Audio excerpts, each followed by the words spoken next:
ملک کی اپنی نوعیت کا پہلا ایسا پروگرام جہاں اردو صحافت سے وابستہ صحافیوں کی حوصلہ افزائی کی گئی اور انہیں بہترین صحافت کے لیے اعزاز سے نوازا گیا۔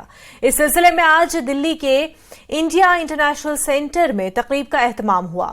Exchange for media Urdu journalism کی جانب سے منعقد ہوئی اس تقریب میں ملک میں اردو صحافت میں بہترین کارکردگی کا مظاہرہ کرنے والے 40 سال سے کم عمر کے 40 صحافیوں کو اعزاز سے نوازا گیا۔ یہ ایوارڈ سابق chief election commissioner of India SY Qureshi کے ہاتھوں دیا گیا۔ اس پہلی جشن صحافت تقریب میں نیوز 18 کا ڈنکا بجا۔ نیوز 18 جموں کشمیر لداخ ہماچل کے نام سب سے زیادہ 6 ایوارڈ حاصل ہوئے۔